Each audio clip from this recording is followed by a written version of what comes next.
This is Pastor Craig, and welcome to Ask Pastor Craig. Thanks for joining me. My question this evening, great question, is this. I am surrounded by a group of people who are very critical of just about everything that I do. They're critical of the way that I dress, the music that I listen to, the ambitions that I have, and the things that I really feel like I'm called to do.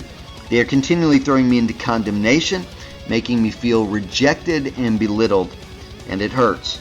Not only is it affecting my relationship, obviously, with them, but it's beginning to affect my relationship with God and the way that I view myself, the potential of my accomplishments and my achievements, and it even brings into question my future. I'm not sure what to do about this. What advice would you give? Thanks for your question. I really appreciate this question. You know, people like this who are judgmental and critical and full of condemnation, they kind of drive me up the wall, because these kinds of people rarely are uplifting or positive. It's seldom that they do any good at all in the church community or people that surround them. You typically find them tearing down and tearing up and criticizing and condemning, and they're really pretty dangerous to individuals and dangerous to the people that surround them. And so I'm sorry that you're experiencing that. So let me offer you some wisdom. First, a little bit of warning. You know, you and I need to be available to godly instruction and correction. And so we need to be open and available to those times in our lives when we really need correction, and godly instruction.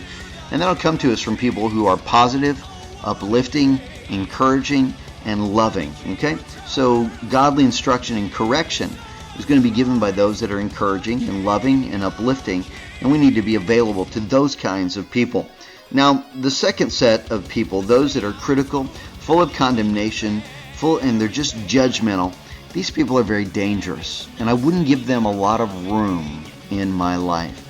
Wouldn't give them a lot of room to speak into my life, because typically they bring destruction. They've got that serpent's tongue, and they just tear down and criticize. It's pretty unhealthy. The reality is that each one of us are going to give an account for the lives that we have lived. So we're going to stand before God, and we're going to give an account to God for the lives that we have lived. And so we need to be able to stand before God with a clear conscience, saying, you know what?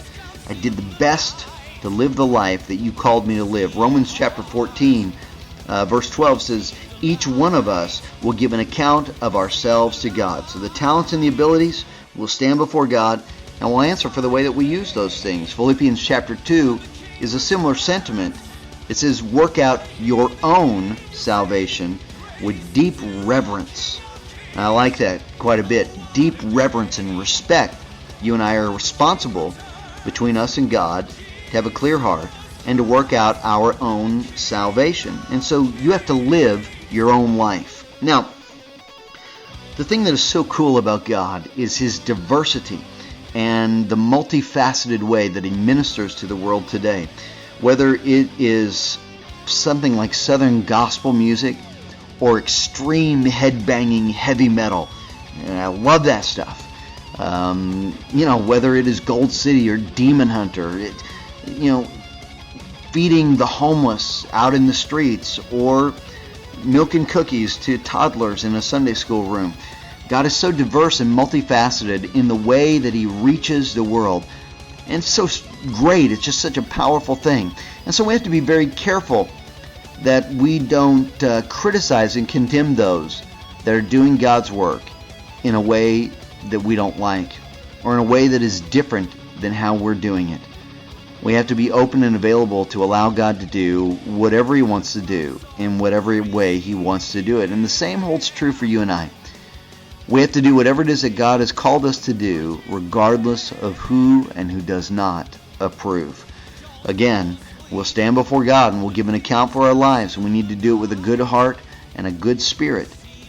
But it's our calling, and it's our lives, and it's our relationship with God that we're talking about, not anybody else's. And so I'd encourage you to stand boldly for the Lord and do the things that God has called you to do, and be the person He has created you to be.